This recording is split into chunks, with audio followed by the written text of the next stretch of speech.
Bonjour, dans cette séquence, nous allons corriger le problème de bac Antilles-Guyane de juin 2015, l'exercice 2 sur la loi exponentielle. Pour commencer, le problème, dans sa partie A, fait appel à une restitution organisée des connaissances où il s'agit de démontrer que l'espérance de la loi exponentielle de paramètre lambda est 1 sur lambda. Cette partie étant traitée en cours, nous ne la traiterons pas ici. On va donc directement passer à la partie B. La durée de vie exprimée en années d'un composant électronique peut être modélisée par une variable aléatoire notée grand X qui suit une loi exponentielle de paramètre lambda. La fonction densité associée à la variable aléatoire X est représentée sur le graphique en annexe. En voici la courbe. Sur la première question, on demande de représenter sur le graphique la probabilité que P de x plus petit que 1. Donc P de x plus petit que 1 signifie que x est compris entre 0 et 1, puisqu'on se rappelle que la loi exponentielle est définie sur l'intervalle 0 plus l'infini. Donc la probabilité pour une loi continue représente en fait l'aire sous la courbe lorsque x est compris entre 0 et 1. Donc, voici repassé en jaune la probabilité recherchée. Maintenant, représenter sur le graphique l'endroit où on peut lire le paramètre lambda. Pour répondre à cette question, on a besoin de se rappeler la fonction densité. La fonction densité de la loi exponentielle, c'est la fonction qui est représentée en bleu. C'est f de x égale lambda e puissance moins lambda x. Sachant que f de x est égal à lambda e puissance moins lambda x, il est facile de calculer f de 0. f de 0, c'est lambda e puissance moins lambda fois 0. Or, e puissance 0, ça fait 1. Ça veut dire que le paramètre lambda, en fait, peut se lire directement en regardant la valeur de f de 0.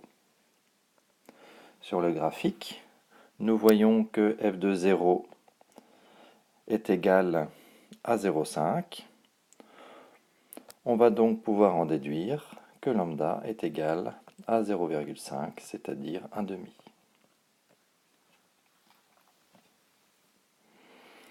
Ce résultat est conforté dans la partie 2 puisqu'on suppose que l'espérance de grand X est égale à 2.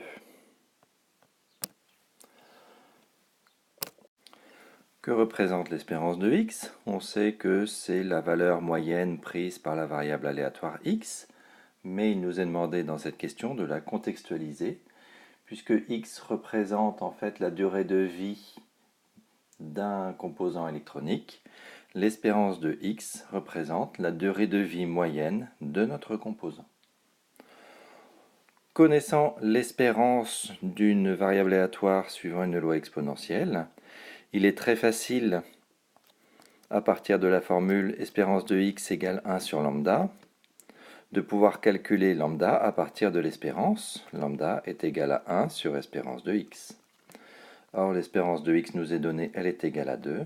Donc, lambda est égal à 1,5, ce qui conforte le résultat que l'on a déterminé dans la partie 1. Passons maintenant à la partie C. Dans la partie C, on s'intéresse au montage de deux composants identiques, D1 et D2. Premier montage en parallèle, deuxième montage en série. Donc on suppose, puisque les composants sont identiques, que P de D1 est égal à P de D2. Et on suppose également qu'ils peuvent tomber en panne, mais de façon indépendante. À partir de là, dans la question 1, on s'intéresse au montage en parallèle des deux composants. Lorsque les deux composants sont montés en parallèle, le circuit A est défaillant uniquement si les deux composants sont défaillants en même temps. Puisqu'on peut supposer que si le composant 2 est défaillant, le composant 1 pourra prendre le relais et véhiculer l'information. On nous demande, dans ces conditions, de calculer la probabilité que le circuit A soit défaillant avant un an. Donc, pour que le circuit A soit défaillant, nous avons vu qu'il faut que D1 et D2 soient réalisés, c'est-à-dire que nos deux circuits soient défaillants avant un an. Le circuit A défaillant peut donc s'écrire à l'aide de l'événement D1 inter D2, puisqu'il faut que D1 et D2, le circuit, soient réalisés, c'est-à-dire que le circuit 1 et le circuit 2 soient défaillants. On cherche donc à calculer la probabilité de A, c'est-à-dire probabilité de D1 inter D2. Or, on sait dans la consigne que D1 et D2 sont indépendants. D'après le cours, ça signifie que P de D1 inter D2, c'est égal à P de D1 multiplié par P de D2. Donc attention, j'insiste encore une fois, cette formule n'est valable que grâce à la condition d'indépendance des deux événements D1 et D2. Il ne reste plus qu'à faire le calcul. P de A est égal à 0,39 au carré, c'est-à-dire environ 0,1521. La probabilité que A soit défaillant est donc de 0,1521, soit environ 15%. Intéressons-nous maintenant à la deuxième question, c'est-à-dire le montage en série. Dans ce montage, supposons que le circuit numéro 2 soit défaillant. On s'aperçoit alors que l'information ne pourra plus circuler et donc le circuit 2 sera défaillant. Il en est de même si le circuit 1 est défaillant. Donc pour que le circuit B fonctionne, il faut que les deux circuits soient en état de fonctionnement.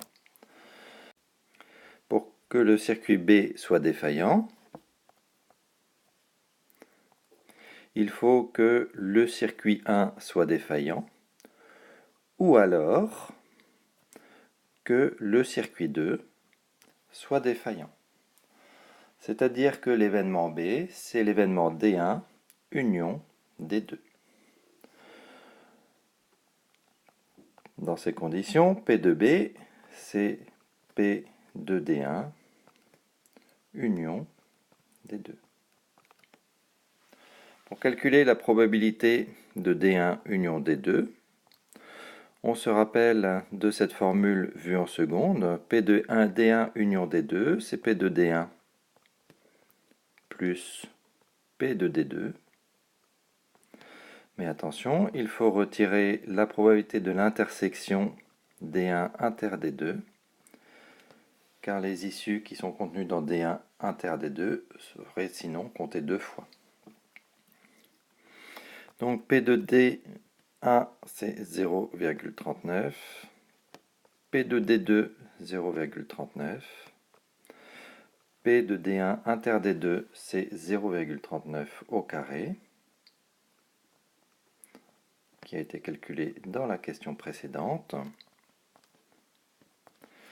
Donc si on ajoute tous ces résultats, on obtient environ 0,6279, c'est-à-dire à peu près 63% de probabilité.